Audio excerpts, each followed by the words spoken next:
তমলুকে স্কুলের মধ্যেই ছাত্রীদের শ্লীলতাহানির অভিযোগ। প্রধান শিক্ষকের বিরুদ্ধে একাধিক ছাত্রীকে কুপ্রস্তাব দেওয়া এবং শ্লীলতাহানির অভিযোগ উঠেছে। প্রতিবাদে স্কুলে বিক্ষোভ অভিভাবকদের। প্রধান শিক্ষকের বিরুদ্ধে জামিন অযোগ্য ধারায় মামলা রুজু হয়েছে। অভিযুক্তকে গ্রেফতার করেছে পুলিশ।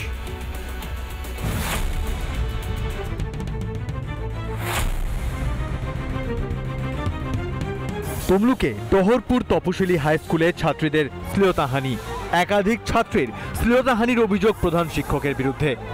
দীর্ঘদিন ধরে ছাত্রীদের কুপ্রস্তাব দেওয়ার অভিযোগ। প্রতিবাদে সরব অভিভাবকরা। আমাদের হেড স্যার এমন মানুষ যে সে আমাদের ছাত্রীদেরকে পূর্ণজোর দেখেই আর সে খারাপভাবে ছাত্রীদেরকে টাচ করে। আমরা তো আমাদের বাবা মাদেরকে অনেক ভরসা করে স্কুলে পড়তে পাঠিয়েছি।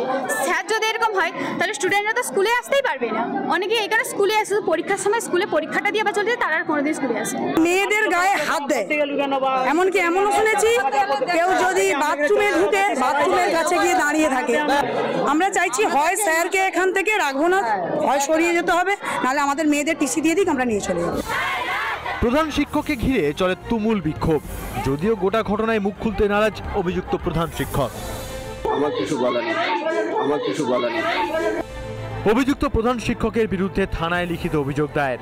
ওনার সম্বন্ধে নাবালিকার বিরুদ্ধে যে অত্যাচার, সেই মানে জামিন অযোগ্য যে অত্যাচার, সেই জামিন অযোগ্য মামলা করা হয়েছে, এফআইআর দর্জ করা হয়েছে, স্যাররা জমা নিয়েছেন। বিক্ষোভের মাঝেই অসুস্থ হয়ে পড়েন প্রধান শিক্ষক। তাকে উদ্ধার করে পুলিশ। কমপ্লেন তো আমরা পেয়েছি, এবার কমপ্লেনটা আমরা খতিয়ে দেখছি কি কি অভিযোগ আছে। সেই অভিযোগ অনুযায়ী আমরা এভিডেন্স কালেক্ট করবো, যা যা কারবাই আছে ডিটেইন করে রেখেছিলাম, ওনাকে অ্যারেস্ট করে। ছাত্রীদের পাশে দাঁড়ানোর আশ্বাস স্থানীয় কাউন্সিলরের। যদি সে দোষী হয় অবশ্যই সে শাস্তি পাওয়া উচিত, তার ইনভেস্টিগেশন চলবে, আইনের মতো চলবে। আর যদি সে দোষী হয় কোনো মতেই তাকে সঙ্গ দেওয়া যাবে না, তা আমি ছাত্রছাত্রীদের সঙ্গে আছি। কখনো সরকারি হাসপাতাল, কখনো কলেজ, কখনো স্কুল, বাংলায় সুরক্ষিত নয় মা বোনেরা। মহিলা মুখ্যমন্ত্রীর শাসনে বাংলার মেয়েরাই আজ বিপন্ন। কবে সুরক্ষিত হবে বাংলার মেয়েরা?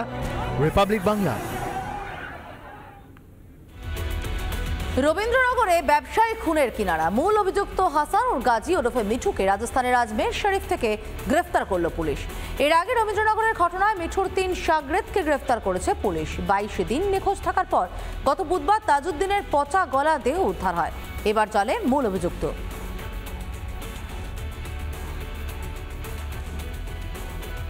আমরা এখন পর্যন্ত পেয়েছি তদন্তে এটা ব্যবসায়িক একটা লেনদেন এদের মধ্যে ছিল আগে থেকে। তো সেই টাকা পয়সা ধার নেওয়া এবং ফেরত দেওয়া, এটা কেন্দ্র করে একটা এদের মধ্যে টেনশন তৈরি হয়। তখন এই মিঠুর বাড়িতে এই একটা ফেক সিম দিয়ে ওকে তাজউদ্দিনকে টাকা ফেরত দিতে এরকম একটা প্রলোভন দিয়ে আনানো হয়, যেটা রবীন্দ্রনগর 5 নম্বর ওয়ার্ডে। ওই বাড়িতেই ওকে একটা চপার এবং ধারালো এবং কিছু ভারী লোহার দিয়ে ওকে ইনজিওর করা হয়। এই সাকাম টু হিজ ইঞ্জুরিজ।